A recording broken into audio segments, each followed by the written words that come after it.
Hello everyone. कैसे हो आप सब? चलो बेटा, तो फिर से मैं हाजिर हूँ और आज मैं लेके आया हूँ चैप्टर ग्रेविटेशन। तो बेटा जी, एनटीएससी के इसमें आपको ग्रेविटेशन चैप्टर के एमसीक्यू प्लस थ्योरी आज हम करेंगे। और ये जो है ग्रेविटेशन का लेक्चर नंबर रहेगा 1।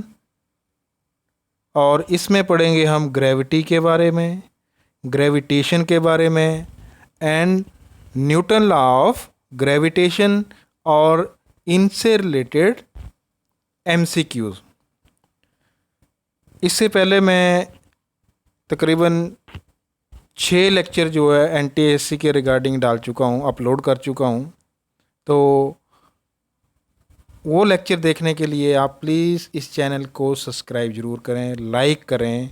इससे जो है हमें मोटिवेशन मिलती है ताकि हम और चैप्टर्स के एमसीक्यू कॉन्सेप्ट बेस जो है हमेशा लेके आते रहें। तो बेटा आज का काम करते हैं शुरू। तो इसमें सबसे पहले है ग्रेविटी। बेटा आप सबको पता ही है कि जो ग्रेविटी है वो न्यूटन ने सबसे पहले इसकी डिस्कवरी की थी या इसको नोट किया था। And it was a Newton to discover the gravity. At once Newton was sitting under the apple tree and the apple is fall toward the earth. जब सेब जो है धरती की तरफ गिरा तो वहाँ से ही न्यूटन ने इसकी खोज की थी कि जो अर्थ है it attract all the body toward itself, कि अर्थ जो है हर एक बॉडी को अपनी तरफ खींचती है। और उसको उसने ग्रेविटी का नाम दिया। और जो एग्जैक्ट कॉन्सेप्ट है that is the force of attraction between the planet and body. बेटा इसको ध्यान से देखना आपने। फोर्स ऑफ अट्रैक्शन है between the planet and body. ऐसा नहीं है कि सिर्फ अर्थ ही एप्पल को खींच रही है अपनी तरफ को, एप्पल भी अर्थ को उसी फोर्स से अपनी तरफ खींच रहा है। बट अर्थ जो है बहुत लार्ज होने के कारण उसका जो मोशन है वो नज़र नहीं आ रहा है हमें। तो जो सिर्फ एप्पल का मोशन नज़र आ रहा है, इसलिए हमें ऐसे लग रहा है कि सिर्फ apple falls toward the earth. Actually क्या है, दोनों के बीच में क्या है, फोर्स ऑफ अट्रैक्शन है। तो बेटा ग्रेविटी सिंपल से क्या हो गया आप हमारे पास, it is a force of a body and a planets. Planet इसमें अर्थ मानेंगे हम, ठीक है। तो वो है ग्रेविटी और इसको इंडिकेट करते हैं हम स्मॉल जी के साथ। क्लियर है बेटा? देखते हैं अगला कॉन्सेप्ट है ग्रेविटेशन। क्या चीज़ है gravitation? It is the force of attraction between two body in the universe. देखो बेटा ग्रेविटी था force of attraction between planet and a body, और ग्रेविटेशन क्या है, it is a force of attraction, ये भी फोर्स ऑफ अट्रैक्शन है between two body in the universe. जो यूनिवर्स के बीच में, जैसे हम बोल सकते हैं कि अर्थ और मून के बीच में जो फोर्स ऑफ अट्रैक्शन है दैट इज ए ग्रेविटेशन। एक एग्जांपल आप देख सकते हैं, जैसे एक बॉय है, इसने एक रोप के साथ स्टोन बांधा हुआ है और उसको गोल गोल घुमा रहा है वो, और उसको गोल गोल घुमा रहा है। तो जो ये रोप है जिसको स्ट्रिंग बोलेंगे, इसमें एक फोर्स अंदर की तरफ लगेगी जिसको बोलेंगे हम सेंट्रीपिटल फोर्स, और एक फोर्स जो है बाहर की तरफ लगती है जिसको बोलते हैं हम सेंट्रीफ्यूगल फोर्स। ये सेंट्रीपिटल और सेंट्रीफ्यूगल फोर्सेज हमेशा बैलेंस रहती है, इस करके जो ऑब्जेक्ट है या स्टोन है वो गोल गोल घूमता रहेगा। जैसे ही इनमें से कोई भी फोर्स कम होती है या ज़्यादा होती है, मान लो सेंट्रीपिटल फोर्स जो है, जो सेंटर की तरफ लग रही है, वो कम हो जाती है, the body moves away from the man जो घुमा रहा है उससे दूर चली जाएगी, या यूं बोलें जेकर रस्सी टूट जाती है तो जो स्टोन को घुमा रहा है वो क्या होगा, मैन से दूर चला जाएगा। तो जो फोर्स सेंटर की तरफ लग रही है that is known as centripetal force, and centripetal force is responsible for the movement of moon around the earth. तो क्या चीज़ है, the motion of the moon around the earth and the planets around the sun. जो moon का motion है अर्थ के around में या प्लैनेट्स का मोशन है सन के अराउंड में, it is due to the centripetal force. ये सारा किसके कारण है, सेंट्रीपिटल फोर्स के कारण है। The centripetal force is provide by the force of attraction of the अर्थ और द सन। तो सेंट्रीपिटल फोर्स कौन प्रोवाइड कर रहा है, that is a simple force of attraction between sun and the planets. Okay बेटा, clear. Next very important topic है Newton law of gravitation. Newton law of gravitation, तो क्या बोलता है न्यूटन लॉ ऑफ ग्रेविटेशन कि every particle in the universe attract every other particle with the force that is directly proportional to the product of their masses and inversely proportional to the square of distance between their centers। तो बेटा मान लेते हैं हमारे पास दो particles हैं या bodies हैं having mass m1 and m2।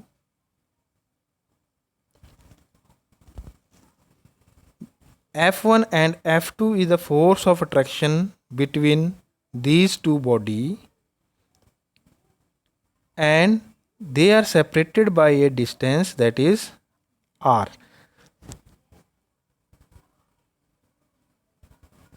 यहाँ पे एक और चीज़ देखनी है बेटा, आपने क्या लिखा है, product of the masses and inversely proportional to the square of distance between their centre. Means जो डिस्टेंस लेना है it is from centre to centre, centre to centre लेना। हम ऐसे नहीं कर सकते कि एक बॉडी ये है तो ये वाला डिस्टेंस हम नहीं ले सकते। ये वाला सेंटर यहाँ से लेकर यहाँ तक का डिस्टेंस। कन्फर्म बेटा। तो चलते डेफिनेशन क्या थी, the force of traction F first लिखेंगे directly proportional to the product of masses, mass की क्या इनका m1 m2, और सेकंड बोल रहा है inversely proportional to the square of distance between them. जब दोनों इक्वेशन को कंबाइन करेंगे तो हमारे पास आएगी F is equal to F directly proportional to m1 m2 upon r square. और जब भी हम साइन ऑफ प्रोपोर्शनलिटी को हटाते हैं बेटा तो हमारे पास कोई ना कोई कांस्टेंट आता है, और इस केस में वो कांस्टेंट है F is equal to G m1 m2 upon r square, where G is a gravitational constant और also known as universal gravitation constant, also known as universal gravitation constant। तो यहाँ पे देखो बेटा F क्या है, it is a force, G क्या है यहाँ पे यूनिवर्सल ग्रेविटेशन कांस्टेंट, और इसकी वैल्यू बेटा याद रखनी है G is equal to 6.674 into 10⁻⁻11 और यूनिट है इसका न्यूटन मीटर स्क्वायर kg-2। और m1 m2 there masses of body m1 and 2 and r square क्या है डिस्टेंस बिटवीन देयर सेंटर। बेटा इसमें यह आपने याद रखनी है हमेशा ही याद कि जो डिस्टेंस है बिटवीन देयर सेंटर। अब इसका जो g के यूनिट है बेटा उसको कैलकुलेट करेंगे, कैसे हम इसको कैलकुलेट कर सकते हैं। अब ये देखो फार्मूला क्या है, F is equal to G m1 m2 upon r square. तो यहाँ से जब g की वैल्यू निकालेंगे तो ये r यहाँ मल्टीप्लाई हो जाएगा, that is F r square, क्योंकि m1 m2 g के मल्टीप्लायर हैं तो इधर आ जाएंगे ये डिनोमिनेटर डिवाइड करके। तो बेटा फोर्स के यूनिट न्यूटन, फोर्स के यूनिट न्यूटन, सेंटर डिस्टेंस है आर, आर स्क्वायर तो दैट इज़ मीटर स्क्वायर। नीचे है m1 m2, मासेस के यूनिट kg, यहाँ आएगा kg इंटू के जी, के जी स्क्वायर जब ऊपर लेके जाएंगे तो kg minus 2। And the value of g given by the scientist name as Henry Cavendish, name is Henry Cavendish. याद रखना बेटा, जो वैल्यू ऑफ g है कैपिटल G मीन्स ग्रेविटेशन या universal gravitation constant, it is given by Henry Cavendish. तो चलते हैं next topic. The value of g is independent of all factors. अब बेटा ये इसको ध्यान रखना आपने, जो वैल्यू ऑफ g है it is independent of all factors like nature of the body, कि बॉडी किस तरह की नेचर की है। याद रखना बेटा ये नेचर है, उसकी शेप को नहीं बता रहा है, not a shape, only nature. और the nature of medium between the bodies, that is why it is called as universal gravitational constant. क्योंकि जी जो है इंडिपेंडेंट होता है तकरीबन हर एक फैक्टर के, जैसे नेचर ऑफ द बॉडी या nature of the medium between the bodies in which the force of attraction interact, so it is known as universal gravitational constant. Next है इसमें बेटा इम्पोर्टेंट की पॉइंट्स, गांठ बांध के रख लो बेटा, इनको लर्न कर लो। The law of universe means या यूनिवर्सल लॉ, इट इज़ एवली। क्यों बोलते हैं बेटा इसको यूनिवर्सल लॉ? क्योंकि जो न्यूटन लॉ ऑफ ग्रेविटेशन है it is also known as universe या law of universe, because it is applicable to all body, हर एक बॉडी के ऊपर एप्लीकेबल है, whatever the body are big और स्मॉल, चाहे बॉडी छोटी है या स्मॉल है, but only spherical shape body. ये बेटा मैंने आपको बताया कि नेचर का मतलब उसकी शेप से नहीं है, जो न्यूटन लॉ ऑफ ग्रेविटेशन लगेगा only on A spherical shape body, जैसे फुटबॉल होता है बेटा स्पेरिकल, उस तरह की बॉडीज़ के ऊपर इम्प्लीमेंट होता है। नंबर 2 है the gravitational force between two body is an action reaction force, hence obey Newton third law of motion. क्या बोलता है ये दो बॉडीज है, ये 1 ये 2, जेकर 1 2 को अपनी तरफ खींच रही है तो 2 भी उसको अपनी तरफ ही खींच रही है। एक्शन पर रिएक्शन जो न्यूटन थर्ड लॉ उसको ओबे करता है, न्यूटन लॉ ऑफ ग्रेविटेशन या universal law of gravitation. Number 3 the gravitational force does not depend upon the interacting medium. ठीक है, जो ग्रेविटेशन फोर्स है जिसको हम अभी लिखा था F is directly proportional to, does not depend upon interacting medium, medium किसी भी टाइप का हो उसके ऊपर डिपेंड नहीं करती है। नेक्स्ट है इसमें the gravitational force does not depend upon the presence और अब्सेंस ऑफ अदर बॉडी। इसका बेटा मतलब है मान लो ग्रेविटेशनल फोर्स इन दो बॉडीज़ के बीच में लग रही है, हैविंग मास m1 m2, इनमें लग रही है फोर्स ऑफ अट्रैक्शन। एक और बॉडी है दैट इज मास m3, जेकर m3 इन दोनों के बीच में आती है तो जो इन दोनों के बीच में जो फोर्स लग रही थी उस पर कोई फ़र्क नहीं पड़ेगा m3 के आने पे, तो इनमें अलग से फोर्सेज लगेगी। चाहे m3 को यहाँ से हम हटा दें तब भी इसके ऊपर कोई फ़र्क नहीं पड़ेगा। So gravitational force does not depend upon the presence और absence of other body. The gravitation force is an inverse square force hold good for both small and large distance. It is a inverse square force F inversely proportional to R square, and it is applicable for a small and large distance. छोटे distance पे भी applicable होती है और large distance पे भी applicable होता है. नेक्स्ट है it is attractive in nature.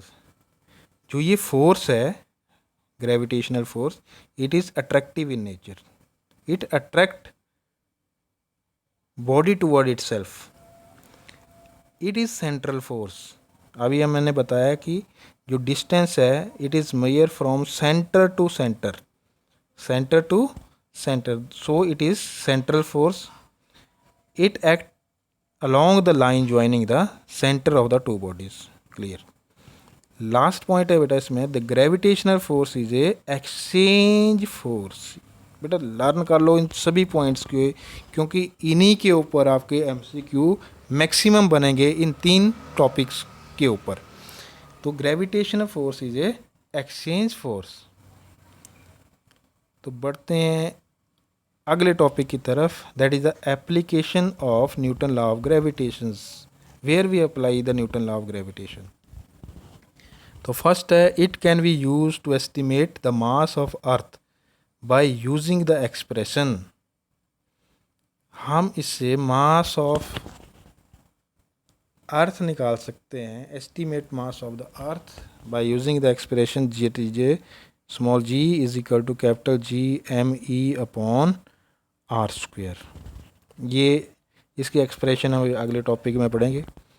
तो उस टॉपिक की जो वीडियो होगी जल्दी मैं अपलोड करूँगा, लेकिन उस वीडियो को देखने के लिए बेटा इस चैनल को जल्दी से सब्सक्राइब करो, लाइक करो और जितना हो सके अपने दोस्तों में शेयर करो, ताकि एनटीएससी के एग्ज़ाम में आपको भी और आपके दोस्तों को भी इसका फ़ायदा मिल सके. ये टोटली फ्री होता है बेटा, इसमें किसी चीज़ की फ़ीस नहीं लगती है, ना ही कोई लेता है. तो नेक्स्ट पॉइंट है बेटा इसमें, it is also use to estimate mass of sun and moon. ये हेवनली बॉडी का जो मास निकालना होता है उसमें न्यूटन्स लॉ ऑफ ग्रेविटेशंस का यूज़ होता है. तो चलते हैं हमारे एमसीक्यू की तरफ, जो इन 3 टॉपिक से रिलेटेड होंगे बेटा.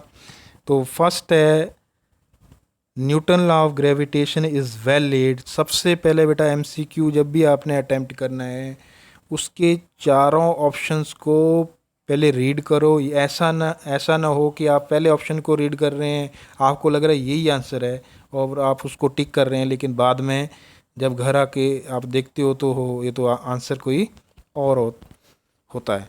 तो सबसे पहला काम है कि चारों ऑप्शन को आपने पढ़ना है, उसके बाद उसके ऊपर देखना है कि कौन सा ऑप्शन जो है राइट है, विच ऑप्शन आर करेक्ट. तो Newton law of gravitation is valid. A option है on the earth only, B है on the moon only, C है in the laboratory only, and D everywhere. तो जल्दी से बेटा इस वीडियो को करो पॉज और कमेंट बॉक्स में अपने आंसर लिखो और चेक करो उसके बाद किसका आंसर ठीक था. तो चलो, तो option D is it's right answer, because Newton law of gravitation is a universal law of gravitation. Universal law, it is applicable through out the universe. की पॉइंट आप इसी वीडियो को बैक करके देख सकते हो. क्वेश्चन नंबर है second, the gravitational force is अ. जल्दी से बेटा कमेंट बॉक्स में इसके आंसर देना मुझे कि gravitational force is a. First one is option है repulsive force, B option is attractive force, C option neither A nor B, and D option both A and B. चलो देखते हैं इसका राइट आंसर क्या है. तो option B is right option, because gravitation force is a attractive force. Move to next question, question number 3. Force of gravitation between two body vary with r. Vary with r. तो A option is R, B option है R square, C option is 1/r and D option is 1/r square. जल्दी से बेटा video को pause करो, comment box में answer दो, देखते हैं किस किस का आंसर ठीक है। तो option D is a right answer because F is inversely proportional to r square. It is also known as inverse square law. Question number 4, gravitational force is a, जल्दी से बेटा बहुत बार डिस्कस कर चुके हैं हम लोग। Option A is a central force, B non central force, C option is neither A nor B and D option both A and B. Okay, तो right option is option A central forces. ये चाहे topic video को rewind करके देख सकते हो बेटा, they are known as central force. तो move to question number 5, the value of ji is, the value of G, ये बेटा इसको आप लर्न कर लेना। Option C is a right answer, 6.673 भी होता है बेटा, कई जगह 4 लिखा होता है, into 10⁻⁻11 Newton metre square kg-2। तो option C is a right answer. Question number 6, the motion of moon around the sun is due to, बेटा जेकर इसका आंसर नहीं आता है तो वीडियो को करो रिवर्स, और स्टार्टिंग में ही जब सेकंड पेज के ऊपर इसका ग्रेविटेशन के बारे में हमने पढ़ा है तो वहाँ पे इसकी कंप्लीट डिटेल मैंने बताई है। The motion of moon around the sun is due to the sorry option C centripetal force, the force acting toward the centre is known as centripetal force. Move to question number 7, Newton law of gravitation is valid only for, देखो बेटा ध्यान से, first option is spherical shape body, B square shape body, C rectangular shape body and D is all types of body.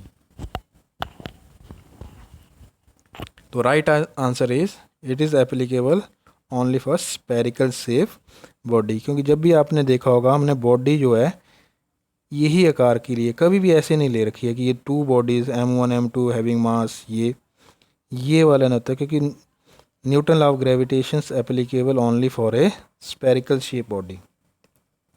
तो question number 8, the value of ji is given by, the value of ji is given bye,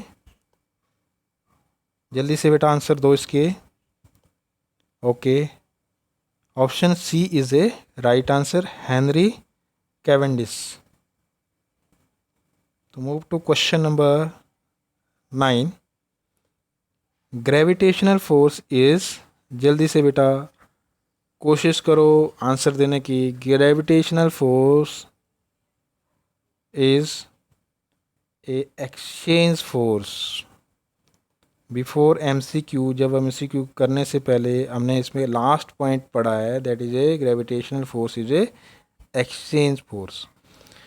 और last question है बेटा आज का, g is, small g is force between earth and earth, B option is force between planets, C option both A and D option between planet and body. तो बेटा answer D is right answer. आप इसकी definition भी इसी lecture में देख सकते हो कि the force of attraction between the planet and body is known as gravity.